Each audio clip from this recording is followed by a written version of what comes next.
My full name is Rebecca Smith. I'm 32 years old, and I married my husband, Michael, about 3 years ago in the spring. Our relationship is great, and we are also very close to his sister, Emily. We get along like sisters. This story involves a man named Daniel, who later married Emily. Michael and I have been together for over 10 years, even before we got married, so we are like parents to Emily. We always wished for her happiness and took care of her.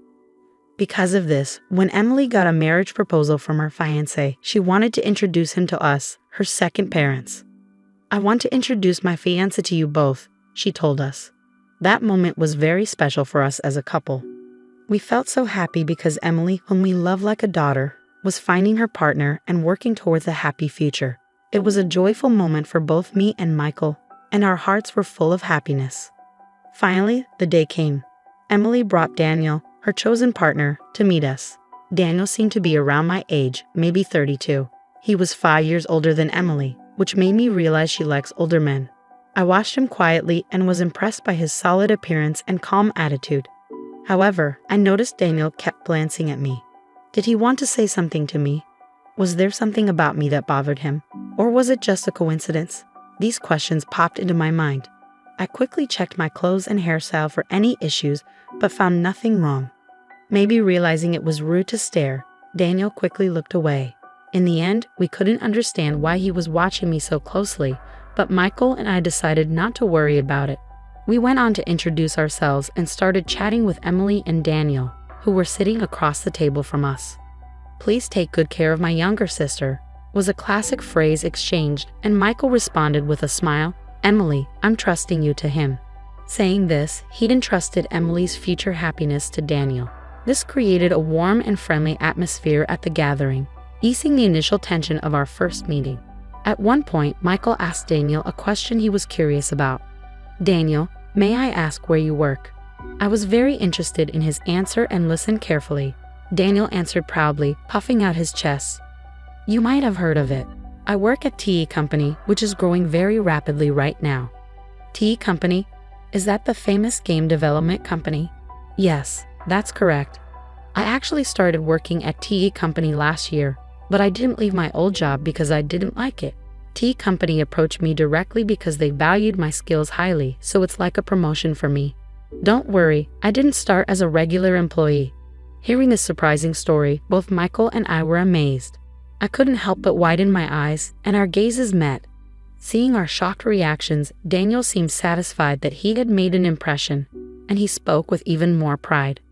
"That's why I want you to trust me completely with Emily. I'm climbing the career ladder quickly at TE Company, and I'm confident that I'm progressing faster than most. Even though I started at a regular level, my salary will increase rapidly, and I'll move up in the company quickly, so please don't worry." When I heard what Daniel said, I was so surprised that I couldn't speak. TE Company is super famous, and I know a lot about it. Michael probably knows about it too. But since he doesn't work there, he might not know all the details. I think both Emily and Michael know that TE Company is really well known in the industry, but it seemed like neither of them expected Emily's fiancé, Daniel, to move up the ranks so quickly after joining. I didn't expect it either. Some parts of Daniel's story made me feel a bit uneasy, but I decided to believe him since he talked about being recruited by TE Company and climbing the career ladder really fast. As we talked about other things, I was curious to know how they met and got together. They said they met through a friend they both knew. Daniel was looking for someone special but didn't want to go to matchmaking events, so he met Emily through a friend he trusted. Emily wasn't actively looking for a boyfriend, but she decided to meet Daniel when her friend suggested it. "I really like how Daniel always makes me smile. His clumsiness is kind of cute too," Emily shared. Hearing them talk about their feelings was like hearing something really sweet, even though we weren't eating anything sugary. Their closeness and love for each other were really clear. But there was something that bothered me. As they were leaving our house, Daniel and Emily were talking about bringing rice and gifts. While they were busy with that, Daniel came up to me a bit separately and asked suddenly, "Hey, do you maybe not remember me?" His question caught me off guard, and I couldn't help but tilt my head in confusion. "Do you really not remember me?" he asked again, sounding doubtful. His face was handsome, but I couldn't recall any close friend named Daniel. I tried hard to remember, but I couldn't. Seeing me struggling to remember, Daniel sighed a little, looking disappointed. Well then, let's exchange contact info. And please tell Michael later. I forgot to exchange contacts with him. I was shocked by his sudden informal tone. Even if we were close in the past, I couldn't remember it. And I couldn't recall being close with someone who would speak so rudely. Inside, I was full of questions like, who is he? What kind of relationship did we have? But since Emily was there, I didn't think it was the right time to ask or say anything, so I stayed quiet. After we exchanged contact info, I decided to text him to clear up my doubts. But before I could, he messaged me first, saying, I'm surprised. The girl who used to sit quietly in the corner of the classroom in elementary school is married before me. Your face hasn't changed much since then, so I recognized you right away.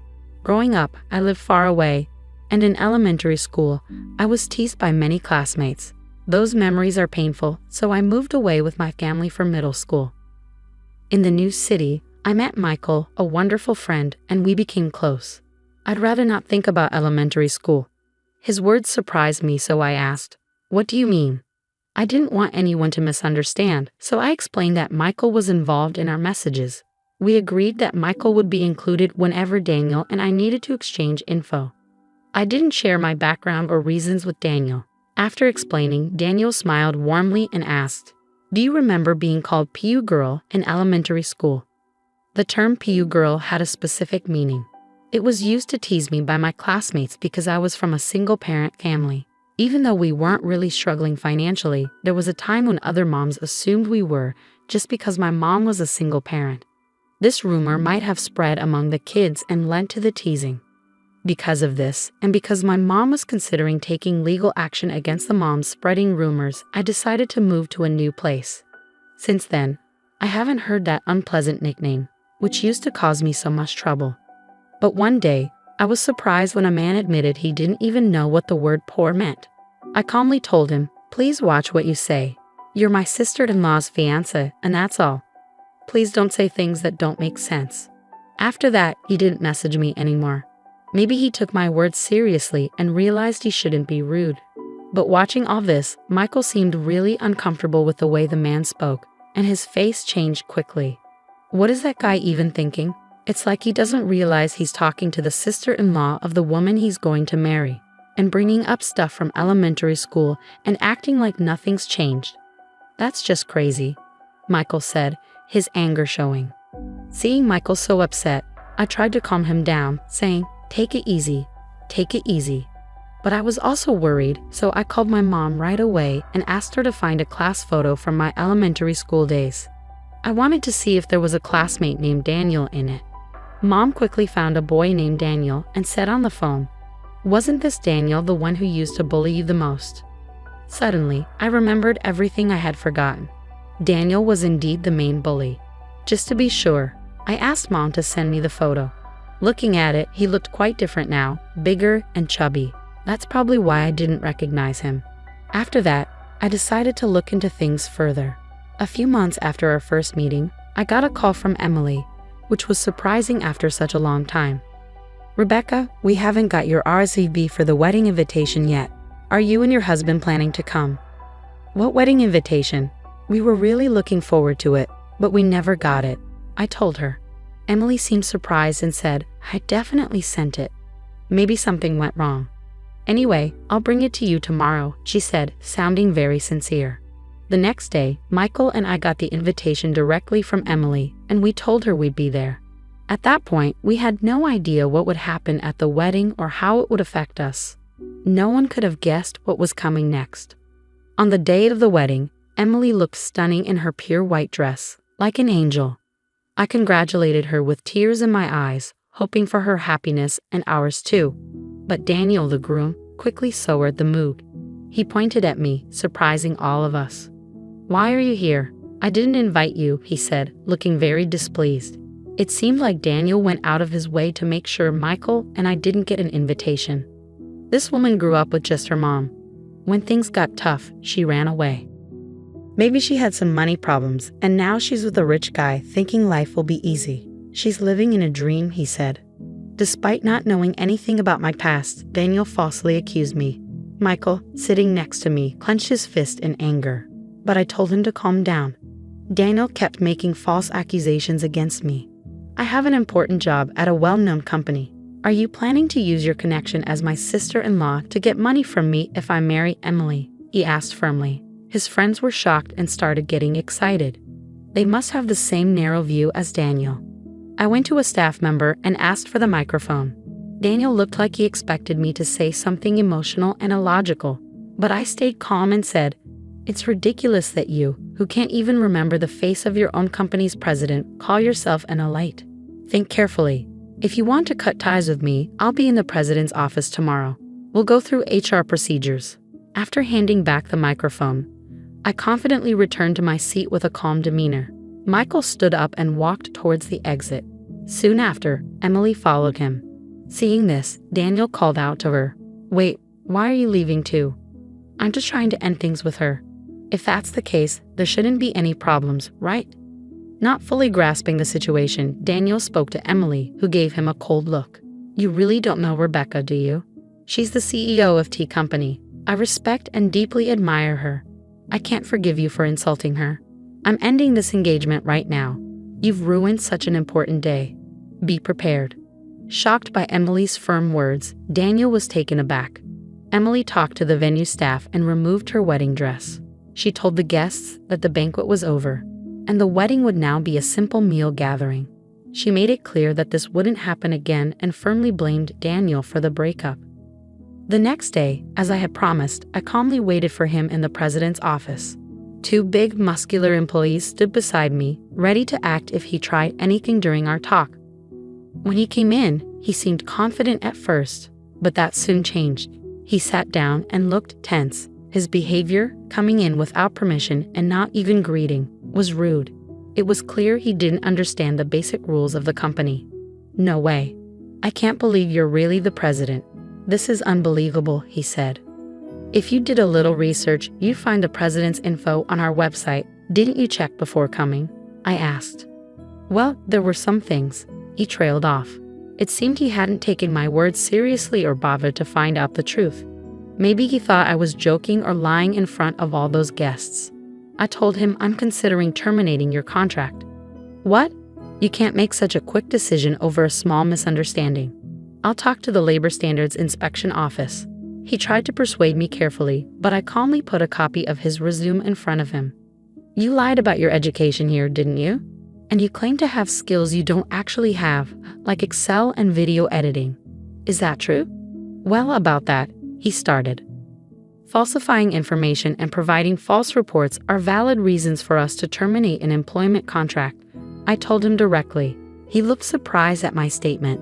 In fact, I had a strange feeling about him since our first meeting. Afterward, I checked everything thoroughly. Normally, our company doesn't use headhunting methods. Even if we do, I personally meet and interview recommended candidates. But I don't remember having a deep conversation with Daniel. He joined through our regular hiring process and started as a regular employee.